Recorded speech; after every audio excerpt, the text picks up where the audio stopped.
Welcome to the Moms Being Moms podcast, where we swap our weekly mom moments, wins, and fails, then cover stories of moms being moms, the good, the bad, and the ugly. I'm Jessica. I'm Sam. I'm Whitney. And let's mom it out. All right, so I have I was trying to do a mom win, and then it turned into a big old mom fail. We have been going to church on Wednesdays. So on Wednesdays, we try to turn it into when we get home. We continue that trend by watching Veggie Tales, try to keep the things that we do Bible-based. So the other night, we come back and Prince of Egypt was on somewhere. And I was like, oh, solid movie, perfect, so Bible-related. We play it. And I forgot about Prince of Egypt's movie. And if you guys need a reminder, the beginning, they do not hold back to what the Pharaoh does to the firstborn babies. So while the mom's putting, the baby in the basket and baby Moses going along, there's all the other babies are not making it, and it's not they don't hold back on it. In fact, during the movie, they show a mural, and in the mural, it's all these babies and then alligators. So my daughter was like, wait, what did they do to the babies? Are those alligators? Are they giving the babies to the alligators? And I was like, oh no. So then we had to be so she's crying during the first half of the movie because she can't get over it. We talk about it, she's still just we'll randomly think about it and start crying. And we're okay, it's it's not okay, but it's okay. We're gonna make it through. And then the story continues, and the plagues come, and we're talking about the plagues, and then, of course, the last plague is the one where they make it look like a white ghost spirit thing, but all the firstborn sons die if they don't have, the blood of the lamb over their door. My daughter's wait, did those kids just die too? And we're oh, yeah, and then she's asking a lot of hard questions, why would God do that? Why? And we just had to be well, they didn't Can't answer that, yeah, they probably weren't gonna, follow God anyways, so, there's, we were oh no, what do we say? Yeah, so then she was wait, is it, and then I think she was, putting, just thinking about firstborns in general, because we were it's not everybody, it's just the firstborn. And she was but I'm the firstborn. and then she was but what do they do with twins? And then we got sidetracked, and we were well, there's always a firstborn with a twin, one comes out and then another one comes later. I was yeah, because her friends that live behind us, they're twins. And I was didn't even think about it. I was yeah, do they ever talk about who's older or who, and she's no. So just one of them would have died, not both of them. How did we get here? It was, there were so many tears, and we were oh my gosh, I was not ready for the tears. I was not ready for all the questions. It was so bad. So back just to Veggie Tales next time. Back to Veggie Tales. PSA: make sure you're ready to watch Prince of Egypt with your 7 and 8 year olds, and be ready for those questions. It was tough. It was tough. Mine is a win. So around where we live, there's really no place for these kids to ride bicycles. So it's really hard. And I'm these kids are getting to the age where they need to learn to ride a bike, right? So we didn't have a rainy day for once. And this was when my oldest was in school. And I took my daughter and my youngest to the Greenway, trail. Yeah. Because it's paved completely. And so I took her with her bike, and I was let's teach you to ride your bike. I'm obviously with training wheels. And I was and I could walk. And, the stroller, we don't get to do that, almost ever. So we get her, we bring everything with us. I brought the double stroller, so like if she wanted to take a break or whatever, like she could. I did not prepare for when she wanted to take a break and not ride the bike. So I was just in my head. I was figuring out a way to carry everything. Yeah. So I got my workout in during that time frame because I was pushing like 100 pounds with the stroller and the bike and the 2 kids at one point. But she did so great, and I mean, biked for well over a mile. Oh, nice. Like almost all the way down and then part of the way back. And she just kept saying like how fun this was and how she was having such a great time. And so I'm like, okay, mental note, we have to keep doing this.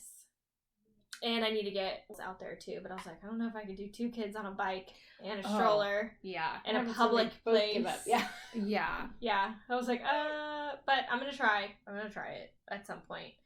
But I'm just glad that she had so much fun because it's hard because I don't get that much.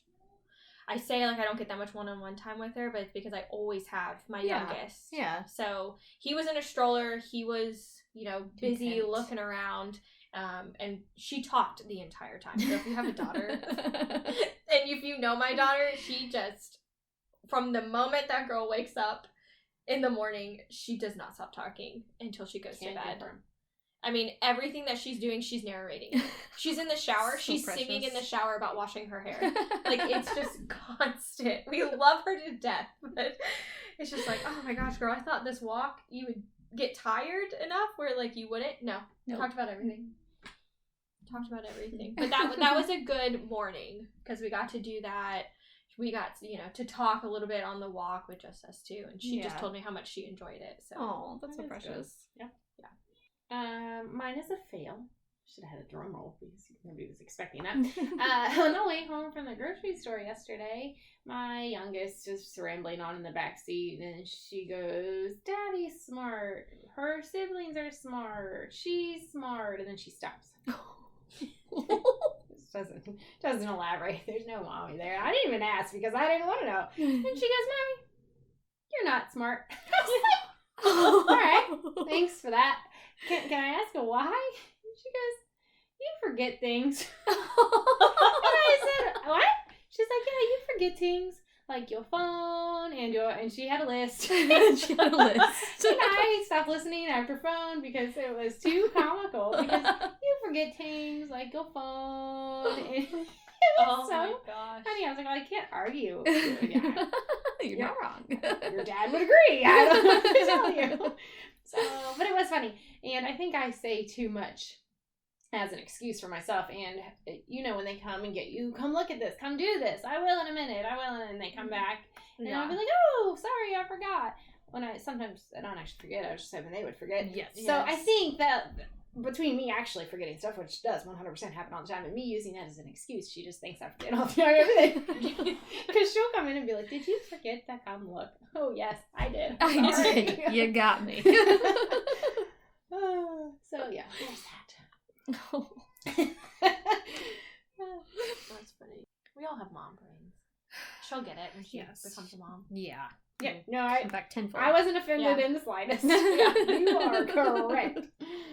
I do forget to tease. All right. So we this week are talking about Elizabeth Packard. And get ready to get mad is all I can say. This Great. Talk about a story that heated me up. Luckily, took place a long time ago, but woo-wee. And it was actually a book I finished. I'm up to 8 books. No, 9. 8 or 9 books. Good for you. How many have you read, Sam? Hold on, let me go to my app that tracks I have been it. full naming her when I decided Good color out this time. Honestly, I slowed down for a minute, but Slow down. recently. Oh, Jesus. It's gonna make me look so bad. Ooh, while she looks at that, I am currently listening to Gone with the Wind. Oh. 39-hour Wow. book. Oh, That's a commitment. I'm learning a lot. I've read 20. Oh, So I okay. have slowed down. You have slowed down. Yeah. I got very Makes busy. me a there little for bit better. minute. Yeah. About myself. In my Especially- 8 books. Especially because you sit and read. Like, you actually physically read. I've been reading a lot on the bike or on the treadmill.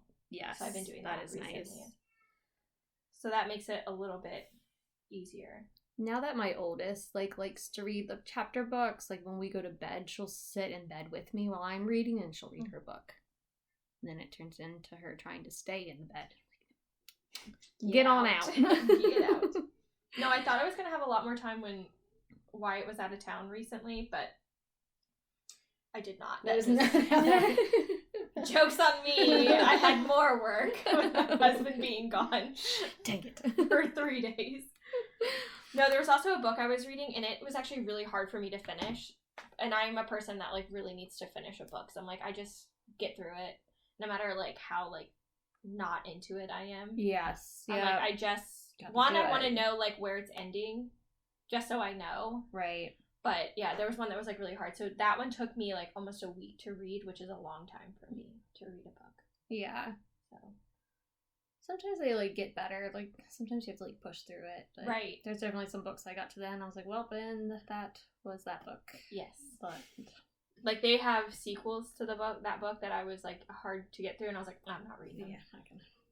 I'm like, well, that's tough, too. Because then it's like, you're kind of invested, but not enough. Wow, that's pretty bad that the sequels aren't getting you. Mm-hmm. Okay, I will not read that book. You do not read that book. No. I will say this book, okay, so the book is called The Woman They Could Not Silence, One Woman, Her Incredible Fight for Freedom, and the Men Who Tried to Make Her Disappear. It's by Kate Moore. This one was a page turner. It was like, I started skimming sections because I was like, I just gotta fucking know what happens. Like, I do that. It was good. I've gotten like really big into like, not even just for this podcast, but like, what's it called? It's called narrative nonfiction, where they turn a real life story like into a book, and the second half of the book is like all their resources, but it's a good read. Anywho, so Elizabeth Packard, let's give this mom her moment. So Elizabeth is the mother to 6. She was born December 28th, 1816 in Massachusetts, and she is the oldest of 3 children, but the only daughter to Samuel and Lucy. So Samuel was a minister. So faith is like very instilled in her at a young age. She is pretty highly educated. She studies French, algebra, the new classics, thanks to the adequate wealth of her parents, quote unquote. So she's a pretty educated young lady during this time. In 1835, at the age of 19, she is diagnosed with brain fever, which is a 19th century term for an illness thought to be caused by a severe emotional upset.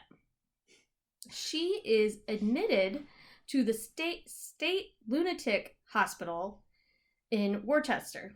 On the admission papers, her father's the one that admits her. She is suffering from mental labor from her occupation as a teacher. It was basically believed women could try their best to study the same things as males, but due to their small brains, they were subject to imploding because our brains couldn't handle it. We could try, but we would probably die. So she's in the hospital for 6 weeks, which is a relatively short time to be in one of those type of places. She was actually probably suffering from meningitis because she recovers from the physical ailment of the illness, and then she's like pretty much immediately right away deemed okay mentally to leave. So she was probably just had meningitis based on the descriptions. So insane asylums during this time, women could be admitted for other things, usually revolving around their menstrual cycle, bleeding too little, bleeding too much, bleeding irregularly. Reasons. There was also inmates in these hospitals, I shouldn't call them inmates, patients, quote-unquote patients, for novel reading. You could be admitted to a hospital for novel reading because basically you couldn't tell the difference between a fantasy fiction world and the real world. Sam would be screwed. I would be. You would in be this in there for life.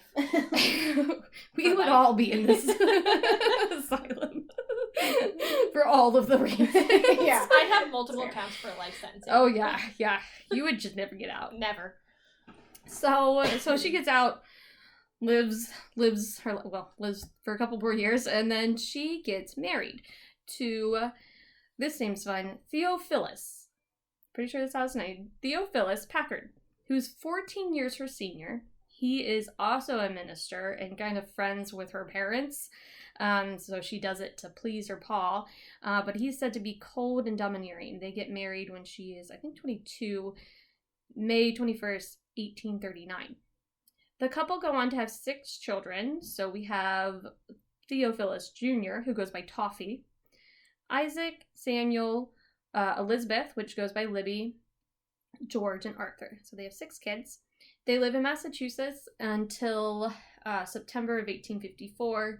They move around a bit, but then they get settled in Illinois. And for her part, Elizabeth is pretty peaceful. Like, she's definitely raised in a household where, like, you get married, you, like, respect your husband. She's very obedient, but, like, her personality, she's very social, very vibrant, and her husband is quite the opposite. He's like a big old stick in the mud. So they have she keeps the peace, though.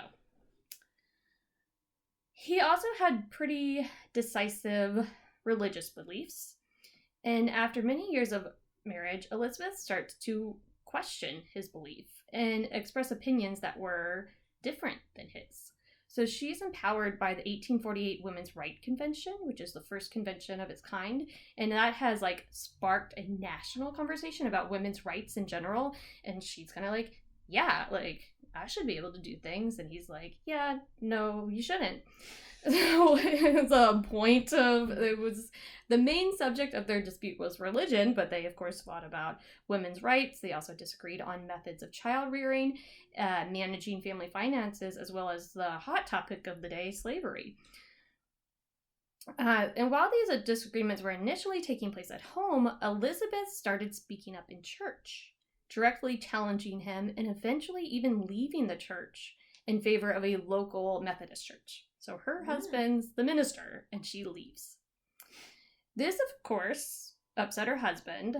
What she didn't know was this broader plan that was unfolding in the background. Her husband had racked up a lot of debt, and there was a Southern campaign going on that would fund churches who went from new school teachings, which was against slavery, to old school teachings, which was more on the fence on the topic. So, like, not to cast it in this terrible light.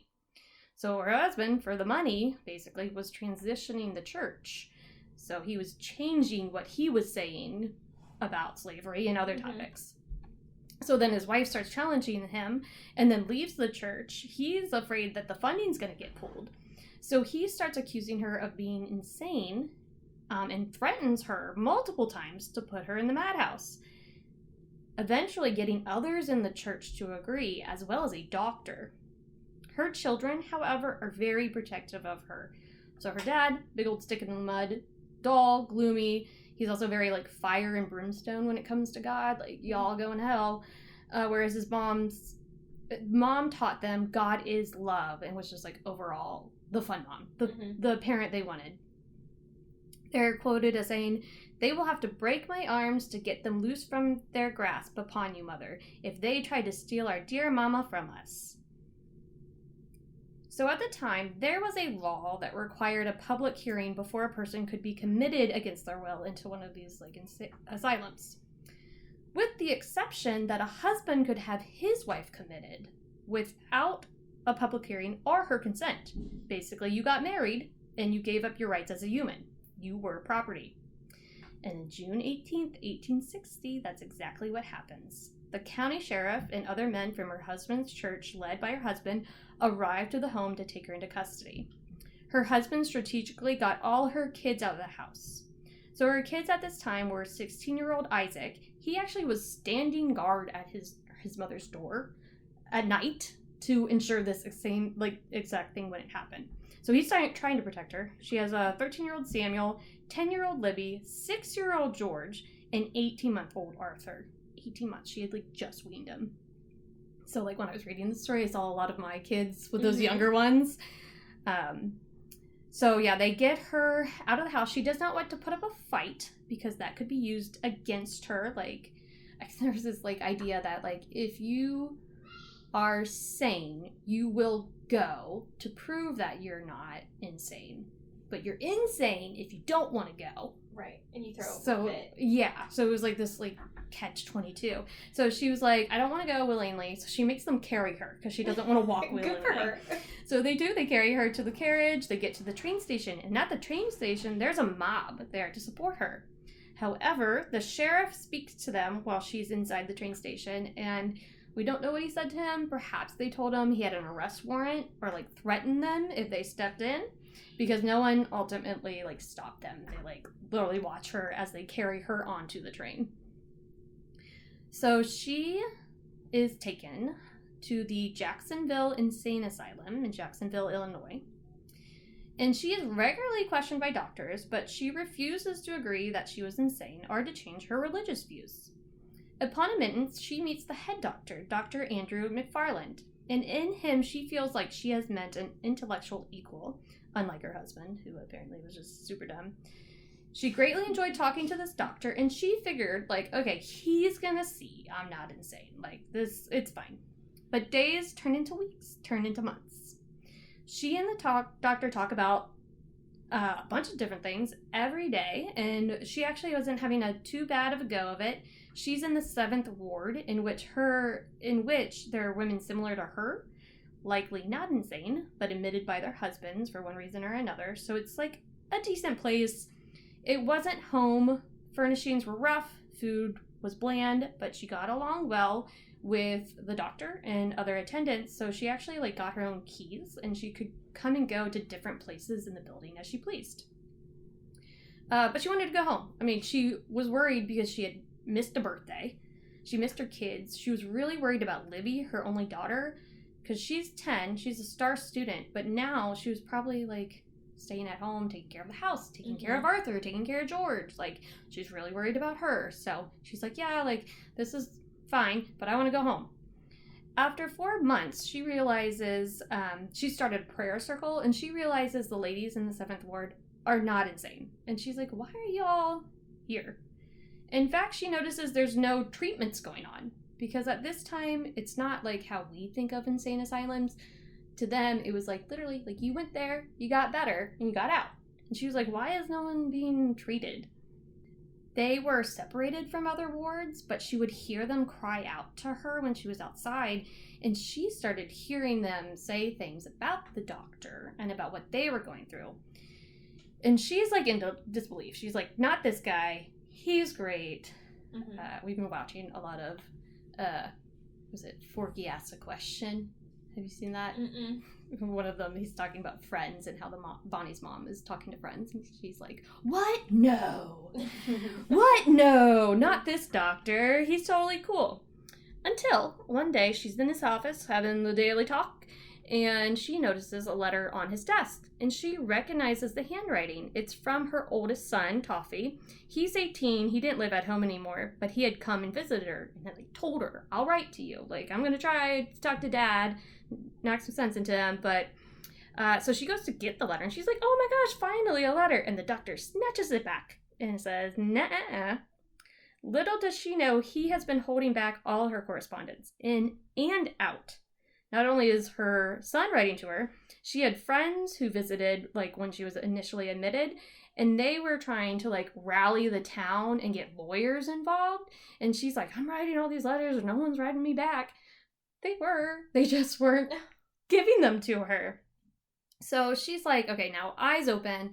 This doctor, maybe not so trustworthy. She writes 2 letters, because she's a great writer. She's very smart. One of them is an appeal to the doctor to release her, because, like, surely he has seen she's not crazy. He basically doesn't acknowledge the letter. He reads it, doesn't do anything with it. So she writes a second letter. And this was a, let me out or else. Let me out, or I'm going to tell people what I've been hearing. And it's not, like, really a threat. She was more, like, she still thought he was good. So she was, like, appealing to him, like, repent. Like, yeah. This is your chance to repent. Let me out. Right your wrongs. And Dr. McFarland did not take kindly to this letter. He takes her to the 8th ward. And this is peak asylum. It's not homicidal patients, but the ward is called the maniac ward. Some are violent, some are depressed, some have epilepsy, some are suicidal. and no one's taking care of them. It's disgusting. Like, peak asylum on the walls, on the ground. It's filthy. It smells. It's awful. The first night is terrible, but she gets to work. She relies on her faith, believing God put her there for a reason. And her very first day there, she starts giving the other ladies sponge baths. They haven't been bathed in years. She starts cleaning everybody, starts cleaning the ward. The attendants at this time were nice, just overwhelmed, so they start helping her too. The doctor sees what she's doing and just really wants to break her, so he starts replacing the attendants with some not so nice attendants. He had her take her meals next to the meanest lady there, who would every day spit on her food, spit at her, flip her tray, or just threaten her, yell at her the whole meal. So the doctor really just wanted to punish her. He also restricts her access to writing, so she's not allowed writing utensils, but she's able to like sneak a pencil here and there. And she starts using the margins of newspaper and other bits of paper she can find to start journaling the terrible conditions and stories she's heard. She hides them in her clothing, including a bonnet that like gets so heavy with all her documentation that people are like, this bonnet's fucking heavy. Like, what the hell? So she documents it and hides it to make good on her threat one day. She will spend 2.5 years in this ward. The whole time, agonizing about her children. Everything she's missed. So she eventually gets to this point where she's like, the only way I'm going to get out of here is through this doctor. So I got to try again. Like, surely after all this time, he can still see that I am just as sane as ever, and he's got to let me go. So she slowly gets back on his good side, and they start having a friendly relationship again. And she asks about asking the board of trustees, who meet quarterly, for an appeal. And he says, sure. You can have an appeal. And she's like, can I prepare something to say to them? And he's like, sure, as long as I get to read it. Okay. So she does. She speaks her prepared piece in front of the board, in front of the doctor, and in front of her husband, who shows up. But she also reads something that the doctor did not review. So the board postpones the decision, but she feels pretty good about it because they didn't outright say no. They postpone it one more time, but they do finally agree to release her. Her children are now old enough that their opinions are also heard, and they're still like 100% about mom. So she's got a release date, okay? During this time with all the postponements, the doctor was like, hey, what you prepared that I didn't get to read beforehand was very interesting. Could you like give me a copy? She's like, sure, love to. Glad to see that you've turned a corner. And she starts writing her copy, but she can't stop. And she asks the doctor for more paper. She wants to write a book. And the doctor's like, go for it. Write as much as you want. So she starts writing. She writes this big old book called The Great Drama. And the doctor's like, hey, I know people. I could get it published for you. And she's like, oh, that'd be great. Then I could have some money to help me protect me from my husband. This is awesome. The book is mainly focused on minority rights, including women and the mentally ill. But she also gets into like slavery. She also gets into like religion a little bit. So it's a big old book. As you might have guessed, this doctor is a piece of shit. Ever since she was admitted, he did think she was insane because she hated her husband. And why would any wife hate her husband? She hates him so much. Surely she's insane. But he doesn't know what's causing the insanity. So that's why he's friendly with her and keeps having these like long talks with her, is because he's trying to figure out what's wrong with her. What a fucking idiot. Yeah. So he can't figure out what's wrong with her, and she's like getting everyone riled up and like disrupting the peace. So that's why he puts her in the 5th ward. And even there, she's causing issues. She's, spreading stories from other attendants and I guess making life better for the other inmates. I don't know. So he actually told the board they should release her. He said, she's insane, but she's incurable, so you should let her go. He really just like wanted to get rid of her because she was like meddling and stuff. At the same time, he's telling the board to let her go because she's incurable. He's writing a letter for her husband, certifying she is insane, though he has no idea why, so her husband could put her in a different asylum once she got out. Yep. And you can bet he's not helping her get that book published. He only encouraged her to write because he wanted to figure out what made her insane. Like, he wanted to, like, read it and have all this paper to be able to point at something, to be like, there it is. That's why she's crazy. He ultimately points to her religious thoughts as being deranged, which we'll see eventually get disproven. But yeah, he's just the worst. And it was hard reading the book because you're like, want to shake her. You're like, what are you doing? So while she awaits her discharge, she does get a visit from her older 2 boys. So she hasn't seen Isaac in forever. So she gets to see Isaac again. Her friends also visit, and the friends are the ones that say, your husband wants to put you in a different asylum. She doesn't know that the doctor's involved, but she's like, so she's kind of hoping the doctor will protect her. She's so trusting in this man. So she finds out about her husband. So in June 1863, 3 years after being admitted, she is released to her husband. And she does the same thing. They carry her out because she's like, I'm not going. I don't know where he's taking me. I'm not going. So he doesn't take her to the asylum. I'm not sure if it's a money thing because he's like poor. He's like poor because he still loses his job at the church. He's majorly in debt. Or if he has like a change in heart, but he takes her to her cousins and says, you can stay here, but you can never see the kids again. Don't come or I'll lock you up again. So it's like, oh my gosh, she like finally got out. Still can't see her kids. And she's pretty far away from home here, but once the town, and she has no money, but once the town hears of her story, they raise money for her to get a train ticket home. During this time, she also publishes her first pamphlet talking about the whole ordeal, and that helps raise some money. So in October, she finally heads home. She first runs into George. He was 6. He's 10. She doesn't even recognize him at first, which is so heartbreaking. And the reunion is bittersweet. He collapses in her arms, but pulls back and defends his father when she says something about him. So obviously there's some brainwashing going on. She gets home, is reunited with her children, but it's rough. Arthur is 5. Libby is a mess. She's, 13 at this time. The house was clearly on her, and she could barely manage it because she's a child. Her husband does let her stay there, but he locks up a lot of stuff. So he locks up linens, dishes, her clothes. So she can't help Libby clean or cook. He'll interfere and be like, she doesn't need help. Don't help her. The kids had the keys, but did not give them to their mom. So definitely they had been a little brainwashed of the insanity. Don't do it. Your mom is crazy. People are in town talking about how awful he is, and he's very suspicious of like everyone and of Elizabeth like plotting against him. So a set of keys go missing, and he blames Elizabeth. So he locks her into a room of their house and nails the window shut. And this is exactly what Elizabeth wanted to happen. She did take the keys and she hid them so he would lock her up. She drops a letter out the window, which gets delivered to her friend. Her friend takes the letter to Judge Charles Starr, who issues a writ of habeas corpus, unlawful imprisonment. So she did all this so he would unlawfully imprison her. So they have to go to court. And the timing of this couldn't have been any better because he was literally days away from taking her to the other asylum in Massachusetts.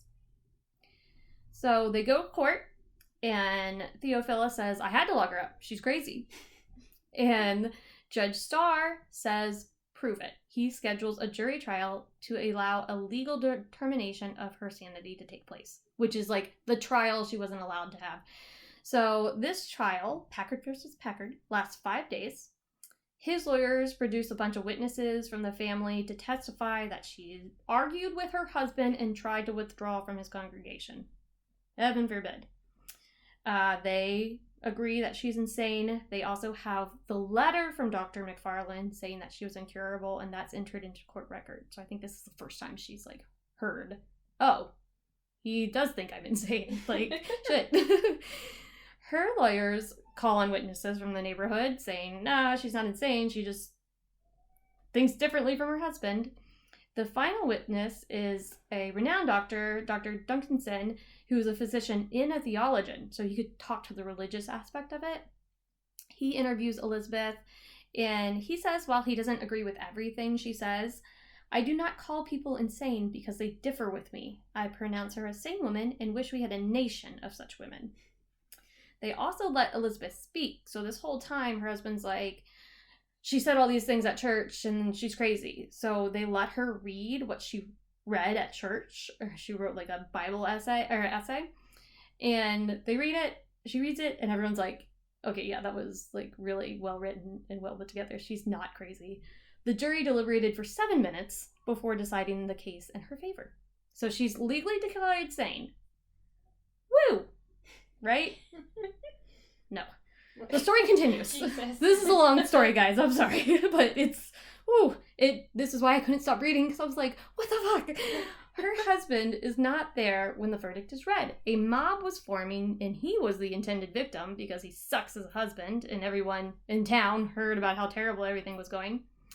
She gets home.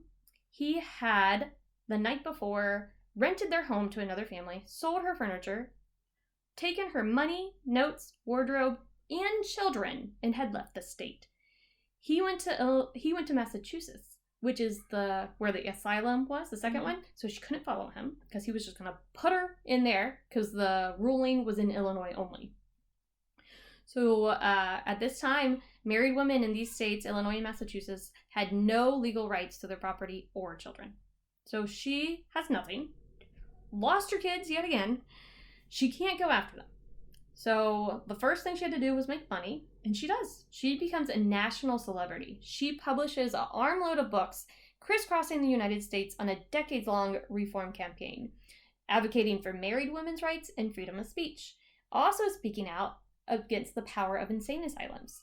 She earns enough money to support her children and even her estranged husband. She literally sends him money because he has none. She's a better woman than me. Oh, 100%. She is still not allowed to see them. She still can't visit him because he'll lock her up. So eventually she realizes the only way she'll be reunited with them is if she changes the law. And she does exactly that with the help of one of her sons. This part just warmed my heart. Her third son, Samuel, who actually sat on his father's side during the insanity trial, became a lawyer. And he realized how wronged his mother had been, and they form a mother-son team to pass a number of bills to help women. It's the cutest thing in my heart. So in 1867, the state of Illinois passes Bill for the Protection of Personal Liberty. This guarantees that all people accused of insanity, including wives, had the right to a public hearing. She pushes for the bill to be retroactive, so all her friends from the 7th Ward, she didn't forget them, they got trials too. It was weird, though, because all the trials done rendered insanity verdicts. All of them. And she's like, how's that possible? Come to find out, there was a dramatic increase, almost double, of the amount of releases of patients as usual right before the trials were held. So basically, they let everybody out the back door, and when they have the trials, they're like, look, everyone's insane. She's insane. We didn't need to do this. So that, really undermined her credibility. So she's this whole time strongly attacked by both just people and medical professionals, especially Dr. Andrew McFarland. He kind of really puts up this PR campaign to undermine everything she says. So much of her work is unappreciated when she's alive. She really didn't get much recognition until the 1930s and then again in the 1960s when the focus on mental health and mental illness picked up. So in 1869, she gets legislation passed that allows married women equal rights to property and custody of their children. With the passing of this legislation, her husband gives her back custody of her children, and her children come to live with her in Chicago. Basically, his lawyer said, yeah, public sentiment is not on your side. You should give the kids back. And he does. Arthur, her baby, who was 18 months, is 9. This is 8 years. So 8 years she's fighting this battle. Oh, that's horrible. Arthur is 9, George is 15, Libby is 19. So the other 3 sons, they were grown up. They were living together. They come and live with her too. So she has all 6 of her kids living with her under one roof. Her husband moves nearby to be near the children, and they have a cordial, though a strange relationship. She does allow him to visit the children. That's it, and there's no more other fucking twist in this, because if you tell me she gets separated from her kids one more time. They don't get separated. There's some good parts and there's some bad parts. We're almost there. Her husband dies in 1885. Poor, gloomy, living with his sister. So there's some justice there. All of them. That's a good. Dr. McFarland dies by suicide in 1891. They don't really know why he committed suicide. Maybe he was insane. Yeah. Ever turn the mirror inward? No, he did not. There was no justice for what he did to her and anyone else under his charge. There was an investigation into the asylum thanks to her, and the committee, it was through the state of Illinois, they said, you gotta fire this guy. He was not fired. He leaves 2 years later, and he eventually opens up his own asylum out west, and that ends up being the home to many Native Americans, because racism. There was a medical center named in his honor in Springfield, Illinois. So he's very much comes up on top as this renowned doctor. And August 10th, 2023, they renamed the mental health hospital from Andrew McFarland Mental Health Center to the Elizabeth Packard Mental Health Center. Good. So suck it, Andrew. 2023. 2023. Ay, Yeah. humans are slow. So she died on July 25th, 1897, which was national news for, she did so much stuff. Her children were obviously greatly impacted by her 8-year absence. Her oldest sons were pretty successful, particularly Samuel. He becomes a very well-known lawyer for reform rights. That's the one she was working with. And this is the oldest 3 are good. The younger 3 this gets sad. Her daughter suffers mentally. She is actually mentally unwell. She gets married, but her husband admits her to an insane asylum. Elizabeth rescues her immediately, and her and Libby live with the eldest son, Toffee, in his front room. She would go days without talking or would be all night making noises. They did put up like a wire netting in the front room because they did sometimes have to like lock her in. But when they did, her mother slept right there beside the wire netting every night. After her passing, Libby does get put back in an asylum. She passes at the age of 51. I don't have it in here. I thought I put it in here, but basically, like, the dad blames it on the mom, but we now know, studies show that, like, when someone's separated from their mother at such pivotal ages, it mentally breaks them, and Libby is, like, a prime example of that. It's so sad. Not much is said about George. I think he's, like, pretty successful, too, but he dies young of tuberculosis at 35. And then the baby Arthur, he's described by the family as least successful sibling, mild, unimpressive sort of man. Wow. Yeah. So I think he just took after his father, is what I'm getting from that. Yeah. And this part, we're going to end with this. This one broke my heart. When Elizabeth is buried, she is buried right next to George. Her headstone could have read many things, but the family opted for one word: mother. What a mom. Ew, that was hard. Yeah. Oh my gosh, it was just like the book. I was just like, oh my gosh, yay! Oh no. Well, I have a lot left. Why is there so much left? And just all the separation and the impact on the kids. It's heartbreaking. That is heartbreaking. Yeah, that was a roller coaster. Oh, Yeah. The whole time. No wonder it was a page turner. The dad. I was just like, dude. Like, he has no money. Like, you don't even like your some kids. sort of be Like, helpful. Yeah. What are you doing? he was Out of like... spite? Maybe you're insane. maybe. He was like so worried. It all come back to their souls. He was so worried about their souls. And he thought that the mom was like corrupting them with her religious beliefs. Which, it wasn't like she was like, I don't believe in God at all. It was like she literally just like switched denominations. I don't know. She thought slavery was bad. Like, oh, so extreme. But yeah, that book was a page turner. And that's our story. Elizabeth Packard, thank you.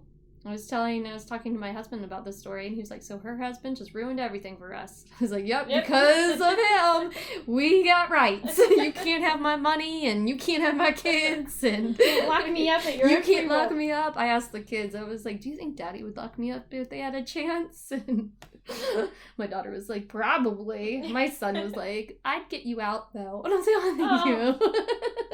That's so sweet. So, all right, well, that was our podcast. Wow, this is our longest episode. I was very passionate about this one. Thank you for listening. Instagram at momsbeingmomspodcast. Gmail, momsbeingmomspodcast@gmail.com. Like, follow, subscribe, comment, give us your mom wins and fails so we can cover them. And that is all. Mom's out.